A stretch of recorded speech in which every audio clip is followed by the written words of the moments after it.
Masih muncul tidak gambar saya? PowerPoint ini muncul tidak? Muncul, Pak. Muncul ya? Iya, silakan kalau sudah muncul dimulai saja.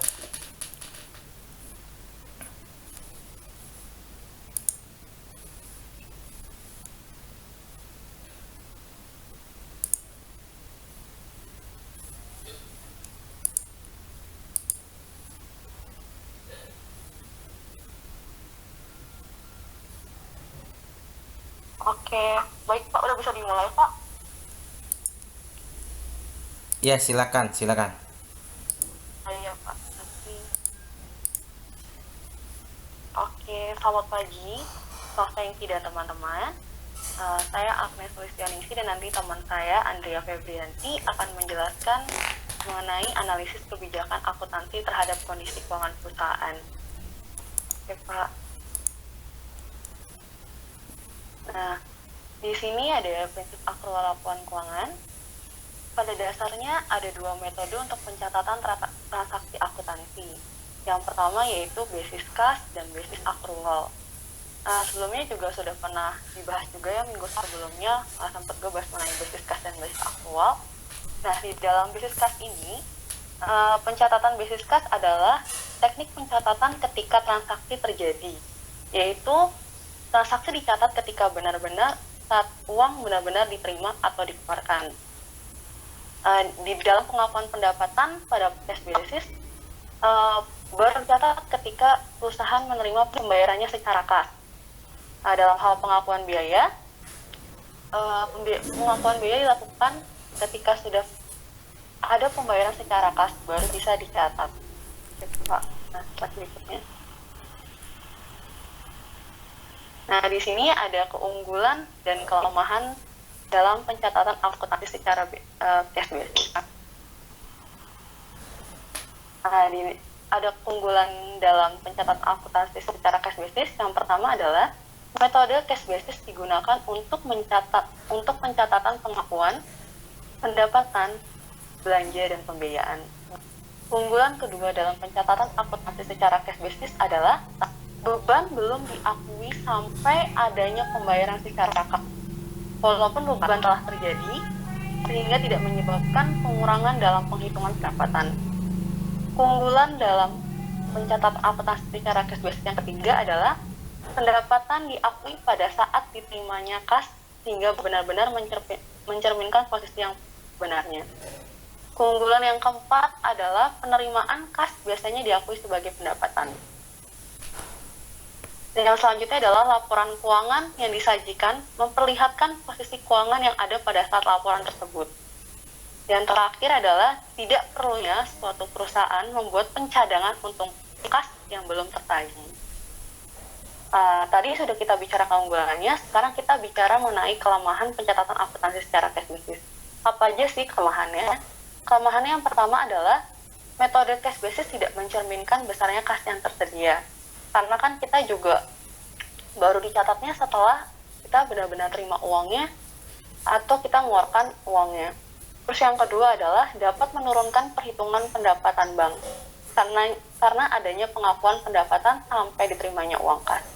Kelemahan berikutnya adalah adanya penghapusan piutang secara langsung dan tidak mengenal adanya estimasi piutang tak tertagih. Yang selanjutnya adalah kelemahannya biasanya dipakai oleh perusahaan yang relatif kecil. Dan yang berikutnya, setiap pengeluaran kas diakui sebagai beban. Selanjutnya, kelemahannya adalah sulit melakukan transaksi yang tertunda pembayarannya karena pencatatan diakui pada saat kas masuk atau keluar. Lalu yang terakhir, kelemahannya adalah sulit bagi manajemen untuk menentukan suatu kebijakan ke depannya karena selalu berpatokan pada kas. Setelah kita tadi membahas mengenai cash basis, sekarang selanjutnya kita akan membahas mengenai basis akrual. Basis akrual adalah basis akuntansi yang mengakui pengaruh transaksi dan peristiwa lainnya pada saat transaksi dan peristiwa itu terjadi. Jadi kalau di basis kas kita memperhatikan kas diterima dan dibayarnya. Nah, kalau misalkan di basis akrual ini pada saat transaksi dan peristiwa itu terjadi. tanpa memperlihatkan saat kas atau setara kas diterima atau dibayar. Pengakuan pendapatannya pada accrual basis itu pada saat perusahaan mempunyai hak untuk melakukan penagihan dari hasil kegiatan perusahaan. Nah, yang kalau untuk pengakuan biayanya dilakukan pada saat kewajiban membayar sudah terjadi. Jadi walaupun kita belum terima kasnya, kita sudah bisa mencatatnya. Dan berikutnya adalah keunggulan dan kelemahan pencatatan akuntansi secara accrual basis. Apa aja sih keunggulan dan dalam pencatatan akuntansi secara accrual basis? Keunggulannya yaitu di slide sebelumnya, Pak, mohon maaf. Ya. Nah, apa aja sih keunggulannya? Yang pertama itu metode cash basis. Sorry Pak, itu accrual basis. Sorry. Tadi saya catat, nggak apa-apa Pak, slide sebelumnya, tolong maaf. Iya, metode accrual basis digunakan untuk pengukuran aset, kewajiban, dan ekuitas dana. Yang kedua, beban diakui saat terjadi sehingga informasi diberikan lebih andal dan percaya. Terus yang selanjutnya adalah pendapatan diakui pada saat terjadinya transaksi sehingga informasi yang diberikan lebih andal dan terpercaya walaupun kas belum diterima. Yang berikutnya adalah banyak digunakan oleh perusahaan-perusahaan besar. Terus yang berikutnya adalah piutang yang tidak tertagih tidak akan dihapus secara langsung, tetapi akan dihitung dalam estimasi piutang tak tertagih. Setiap penerimaan dan pembayaran akan dicatat dalam masing-masing akun sesuai dengan transaksi yang tepat. Terus adanya peningkatan pendapatan perusahaan karena kas yang belum diterima dapat diakui sebagai pendapatan. Laporan keuangan dapat dijadikan sebagai pedoman manajemen dalam menentukan kebijakan perusahaan ke depannya. Terus adanya pembentukan cadangan untuk kas yang tidak tertagih sehingga dapat mengurangi resiko kerugian. Tadi kita sudah bicara mengenai keunggulannya. Sekarang kita apa aja sih kelemahan pencatatan akuntansi secara accrual basis? Kelemahannya adalah metode accrual basis digunakan untuk pencatatan. Biaya yang belum dibayarkan secara kas akan dicatat efektif sebagai biaya sehingga dapat mengurangi pendapatan perusahaan. Adanya resiko pendapatan yang tak tertagih sehingga dapat mengurangi pendapatan perusahaan. Terus adanya pembentukan cadangan akan dapat mengurangi pendapatan perusahaan. Perusahaan tidak mempunyai perkiraan yang tepat kapan kas yang belum dibayarkan oleh pihak lain dapat diterima.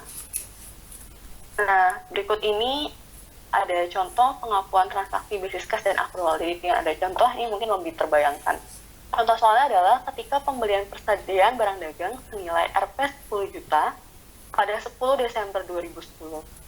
Nah, dan baru dibayarkan, pembelian tersebut tuh baru dibayarnya tanggal 8 Januari 2011.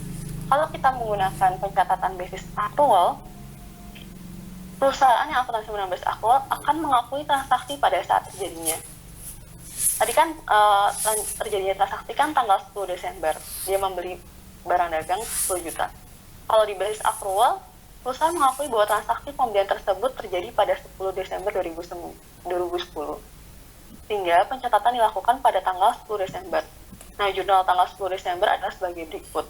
Persediaan barang dagang 10 juta dan utang dagang 10 juta. Nah, kalau di cash basis, kalau perusahaan yang melakukan basis, transaksi itu diakui ketika kas dibayarkan atau diterima. Jadi transaksi baru diakui pada tanggal 8 Januari 2011. Nah, sehingga pencatatan baru dilakukan pada tanggal 8 Januari 2011.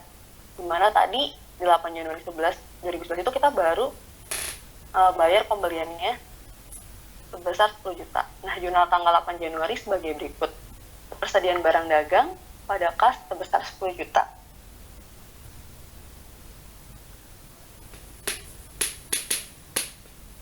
Untuk selanjutnya kita akan membahas mengenai prinsip mengenai rangka konseptual accrual. Konsep accrual. Akuntansi accrual bertujuan memberikan informasi kepada pemakai mengenai konsekuensi aktivitas usaha terhadap arus kas perusahaan di masa depan secepat mungkin dengan tingkat kapasitas yang layak. Hal ini dapat dicapai dengan mengakui pendapatan dan beban saat terjadi tanpa memperhatikan apakah terdapat arus kas pada saat yang bersamaan. Nah, yang berikutnya adalah mengenai accrual dan arus kas. Berdasarkan definisi, akrual merupakan jumlah penyesuaian akuntansi yang membuat laba bersih berbeda dari arus kas bersih. Penyesuaian ini mencakup penyesuaian yang mempengaruhi laba saat tidak terdapat dampak arus kas, misalnya penjualan kredit, dan penyesuaian yang mengeluarkan dampak arus kas terhadap laba, misalnya pembelian aktiva. Nah, makanya dari sini menghasilkan identitas seperti laba bersih sama dengan arus kas operasi plus akrual. Dan untuk selanjutnya, kita akan membahas mengenai akuntansi akrual mengurangi masalah ketepatan waktu dan pengaitan. Nah, perbedaan antara akuntansi akrual dan akuntansi kas merupakan masalah tepat waktu dan pengaitan atau penandingan atau matching. Akuntansi akrual mengatasi masalah tepat waktu ataupun pengaitan yang selalu terdapat pada akuntansi kas. Masalah tepat waktu atau timing mengacu pada kas yang tidak selalu terjadi bersamaan dengan aktivitas usaha yang menghasilkan kas tersebut. Dan masalah penandingan atau matching mengacu pada arus kas masuk dan keluar yang disebabkan oleh suatu aktivitas usaha, tetapi tidak dikaitkan dengan waktunya terjadi. Masalah tepat waktu dan pengaitan dengan arus kas disebabkan oleh dua alasan. Yang pertama, adanya transaksi secara kredit menunjukkan bahwa saat terjadinya transaksi, setting tidak bersamaan dengan transfer kas langsung. Nah, transaksi kredit itu nggak menyebabkan arus kas tidak dapat ditelusuri pada aktivitas usaha sesuai waktu terjadinya. Terus yang kedua, biaya biasanya terjadi sebelum manfaatnya dapat diakui, terutama biaya yang terkait dengan investasi pabrik dan peralatan. Nah, selanjutnya kita akan membahas mengenai proses akrual pengakuan pendapatan dan pengaitan beban. Di dalam pengakuan pendapatan diakui pada saat diperoleh dan saat direalisasi. Nah, pendapatan terjadi ketika perusahaan menyerahkan produk atau jasanya. Dalam pengaitan beban, akuntansi akrual mengharuskan pengaitan beban dengan pendapatan. Untuk selanjutnya, akan membahas mengenai akrual jangka pendek dan akrual jangka panjang. Akrual jangka pendek biasanya berasal dari persediaan dan transaksi kredit yang menimbulkan semua bentuk piutang dan kewajiban, seperti debitur dan kreditur transaksi perdagangan, beban dibayar di muka dan penerimaan uang muka. Sedangkan akrual jangka panjang disebabkan oleh kapitalisasi. Kapitalisasi aktiva merupakan penangguhan biaya yang terjadi pada periode ini karena manfaatnya diharapkan terjadi pada periode masa depan. Dan yang berikutnya adalah membahas mengenai relevansi dan keterbatasan akuntansi akrual. Keunggulan konseptual akuntansi akrual dibandingkan arus kas adalah karena laporan laba rugi dan neraca berbasis akrual lebih relevan untuk mengukur kapasitas perusahaan untuk menghasilkan kas yang saat ini pada masa mendatang. Relevansi akrual jangka pendek. Akrual jangka pendek mencatat pendapatan dan beban saat terjadi. Akrual ini menghasilkan angka laba yang lebih mencerminkan profitabilitas serta juga membuat aktiva dan kewajiban lancar menjadi informasi keuangan yang berguna. Selanjutnya adalah mengenai relevansi akrual jangka panjang. Untuk melihat penggunaan akrual jangka panjang, ingat bahwa arus kas bebas dihitung dengan mengurangkan investasi pada aktivitas operasi jangka panjang dan arus kas operasi. Keunggulan dalam menyajikan informasi relevan atas kinerja dan kondisi keuangan suatu perusahaan untuk memprediksi arus kas masa depan sebagai berikut: kinerja keuangan, kondisi keuangan, prediksi arus kas masa depan. Yang berikutnya adalah membahas mengenai implikasi akuntansi akrual terhadap analisis laporan keuangan. Nah, ada apa aja sih? Ada mitos dan fakta apa aja sih mengenai akrual dan arus kas? Yang pertama, mitosnya, karena nilai perusahaan bergantung pada arus kas masa depan, hanya arus kas ini yang relevan untuk penilaian. Mitos yang kedua adalah nilai perusahaan sama dengan nilai diskonto arus kas masa depan. Dan mitos yang ketiga, semua arus kas memiliki nilai relevan. Mitos yang keempat, semua penyesuaian akuntansi akrual tidak relevan dalam hal nilai. Mitos yang kelima adalah arus kas tidak dapat dimanipulasi. Mitos yang keenam adalah semua laba dimanipulasi. Mitos yang ketujuh, tidak mungkin terus-menerus meningkatkan laba untuk jangka waktu yang panjang. Dan mitos yang kedelapan adalah aturan akuntansi tidak relevan untuk penilaian. Tadi kita sudah bahas mengenai mitosnya, sekarang kita akan bahas mengenai fakta akrual dan arus kas.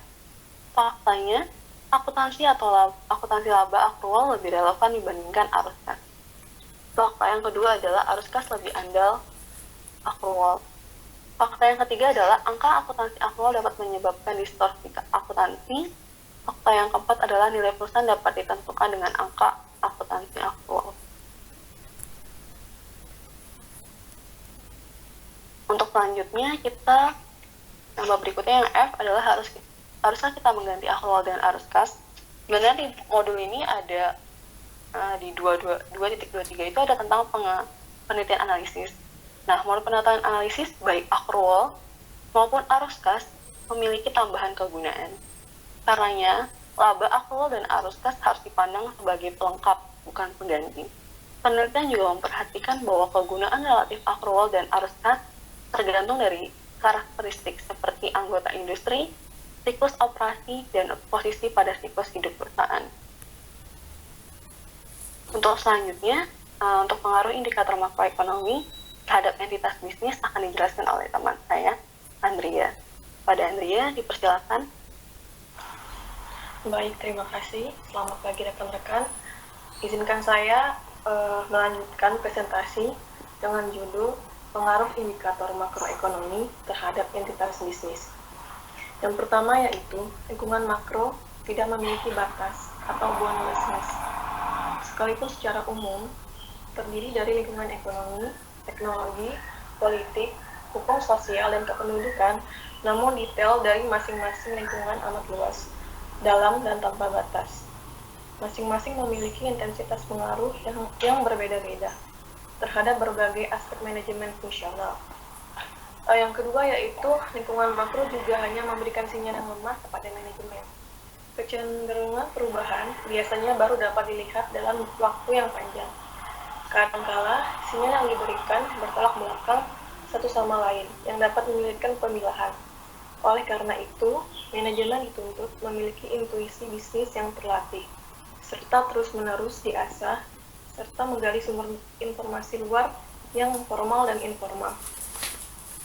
Bila perlu, manajemen memiliki sumber informasi dari pusat pengambilan kebijakan, keputusan kebijakan lingkungan makro. Yang ketiga yaitu lingkungan makro juga memiliki sifat tak dapat dikendalikan. Dalam batas-batas tertentu yang amat kecil, hanya perusahaan yang amat sangat luar biasa dalam segala ukuran yang kadangkala memegang kendali lingkungan makro. Akibatnya, manajemen tidak sepenuhnya dapat bersikap proaktif. Manajemen lebih banyak menunggu dan memberikan tanggapan terhadap perubahan lingkungan makro. Selanjutnya, B yaitu manajemen dan daya tahan laba. Manajemen laba menggunakan prinsip laporan akuntansi yang diterima dengan tujuan melaporkan hasil tertentu. Diskresi atau pilihan yang tersedia digunakan untuk memilih dan menerapkan prinsip akuntansi dengan tujuan tertentu dan tidak dilakukan. Pilihan ini berada dalam kerangka praktik yang berlaku umum. Dalam hal ini lebih menjadi masalah bentuk dibandingkan substansi. Pemilihan ini juga tidak mempengaruhi transaksi aktual, seperti menunda pengeluaran pada periode berikut. Kemudian, tujuan utamanya yaitu menurunkan keragaman laba sepanjang beberapa periode, melalui pemindahan laba antara periode baik dan buruk, antara periode berjalan dan masa depan, atau berbagai kombinasi. Berikut merupakan bentuk-bentuk manajemen laba yang harus diwaspadai. Yang pertama yaitu perubahan metode atau asumsi akuntansi. Yang kedua, menghapus keuntungan dan kerugian yang luar biasa dan tidak biasa. Yang ketiga yaitu mandi besar atau big bet. Yang keempat adalah penurunan nilai, dan yang terakhir adalah menentukan waktu pengakuan pendapatan dan beban.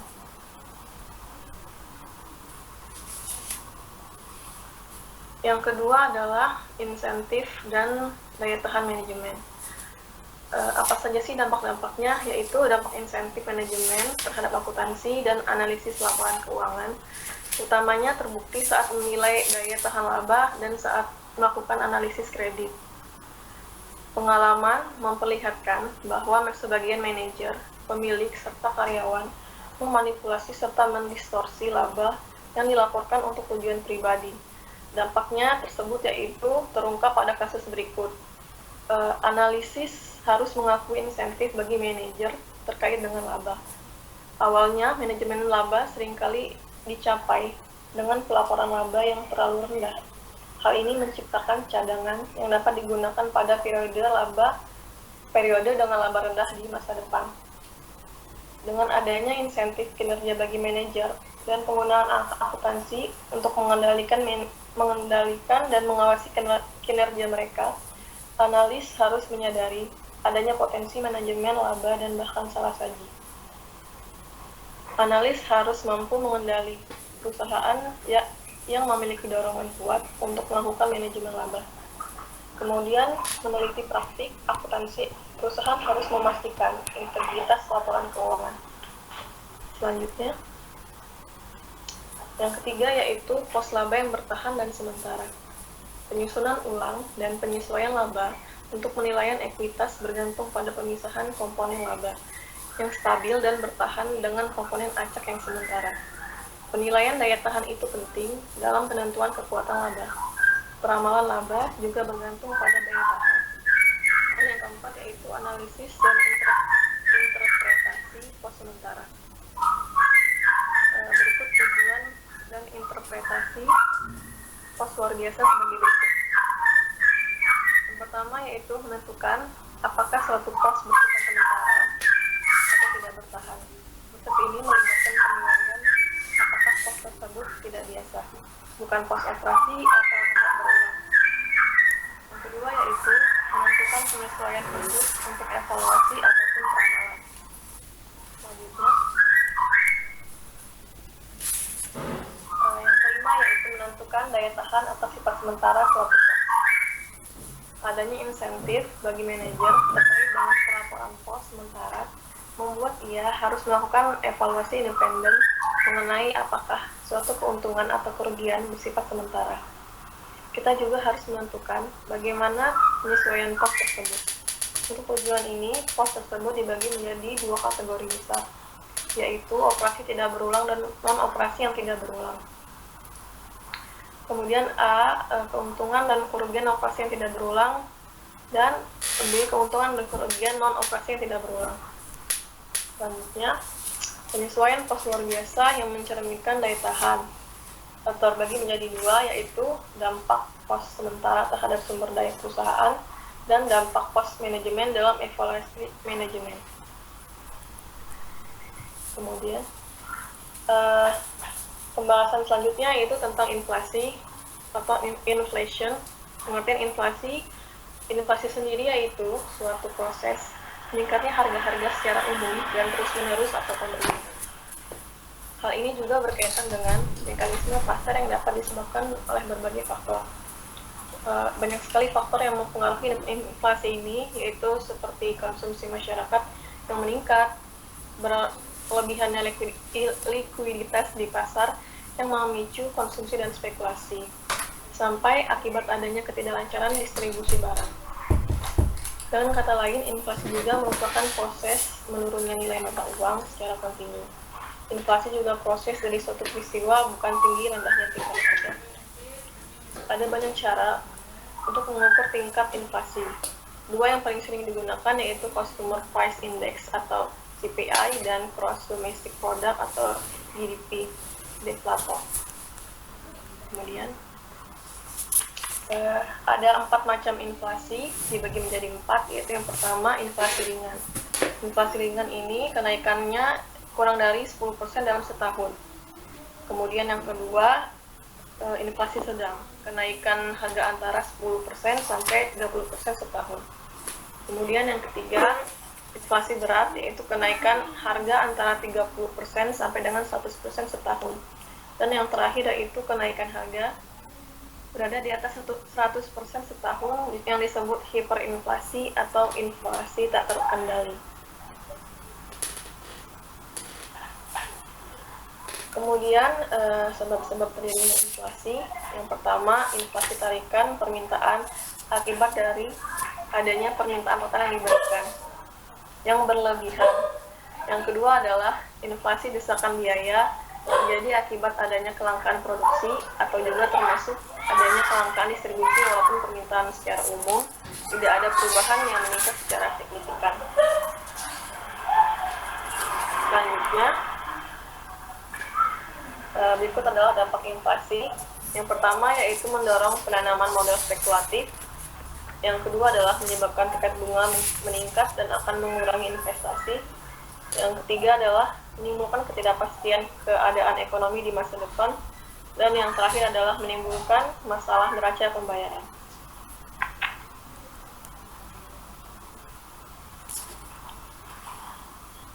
Pembahasan selanjutnya yaitu perusahaan dan kondisi ekonomi. Sebuah neraca menjelaskan aktiva perusahaan pada satu titik tertentu dan sumber pendanaan aktiva tersebut. Laporan laba rugi menggambarkan hasil operasi dari satu periode tertentu. Laba meningkatkan aktiva, termasuk kas dan aktiva non-kas, lancar dan tidak lancar. Beban merupakan konsumsi dari aktiva atau munculnya kewajiban. Dengan demikian, laba bersih terkait dengan arus kas melalui penyesuaian kos neraca.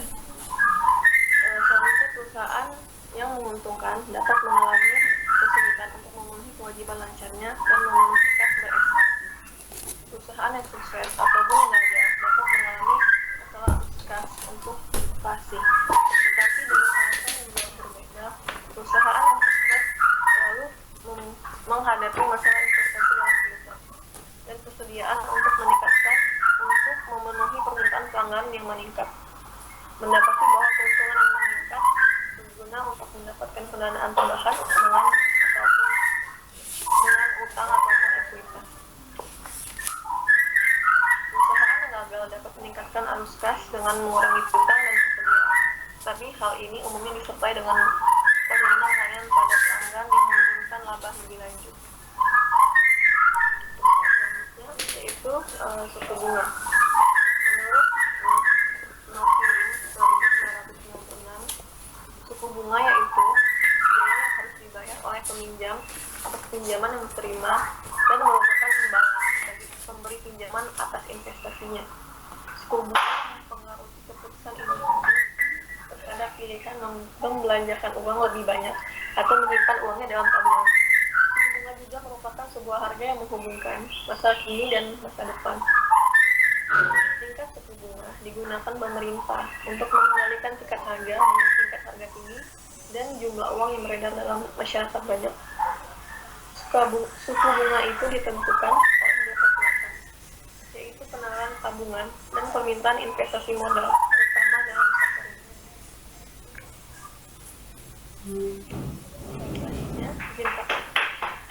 Kemudian adalah fungsi dari suku bunga. Yang pertama yaitu menjadi daya tarik bagi para investor yang mempunyai dana lebih untuk diinvestasikan. Yang kedua adalah suku bunga dapat digunakan sebagai alat moneter untuk mengendalikan penawaran dan permintaan uang yang beredar dalam suatu perekonomian. Dan yang terakhir, fungsinya yaitu pemerintah dapat memanfaatkan suku bunga untuk mengontrol jumlah uang yang beredar. Kemudian selanjutnya yaitu nilai tukar rupiah atau kita kenal dengan kurs. Nilai tukar rupiah atau kurs dalam keuangan adalah sebuah perjanjian yang dikenal sebagai nilai tukar mata uang terhadap pembayaran saat ini atau di kemudian hari antara dua mata uang masing-masing negara atau rupiah atau wilayah. Menurut Sadono Sukian 397, kurs adalah perbandingan nilai mata uang suatu negara dengan mata uang lainnya. Ketidakstabilan nilai tukar rupiah dengan dolar dari waktu ke waktu menyebabkan ketidakstabilan harga saham. Kondisi ini cenderung menimbulkan keraguan-raguan bagi investor, sehingga kinerja bursa efek menjadi menurun. Hal ini dapat dilihat dari harga sekuritas atau harga saham yang terjadi, baik indeks harga saham secara sektoral maupun indeks harga saham gabungan atau IHSG. Sekian presentasi dari kami. Terima kasih teman-teman. Baik, terima kasih. Untung pematerinya nggak kaget ya, nggak latah. Ada petasan di belakangnya. Mohon maaf teman-teman. Nggak apa-apa. Jadi teman-teman semuanya tadi sama-sama melihat tampilan PowerPoint-nya, sama-sama juga mungkin sudah dijelaskan, mendengarkan penjelasannya. Kira-kira ada yang mau ditanyakan nggak tentang analisis kebijakan akuntansi terhadap kondisi keuangan perusahaan? Tadi dijelaskan dulu dari bagaimana dari laporan keuangan, kemudian ada sisi makroekonominya. Silakan, ada nilai keaktifan dan juga kita diskusikan tentang materi bab kedua ini. Silakan, yang mau bertanya untuk dua pemateri Agnes dan Andrea. Ada atau pematerinya sendiri ada yang bingung mau ditanyakan untuk modul kedua ini? Masih tampil kan monitornya ya di layar kalian? Masih Pak. Baik, ada ya, silakan yang mau ditanyakan. Silakan. Saya izin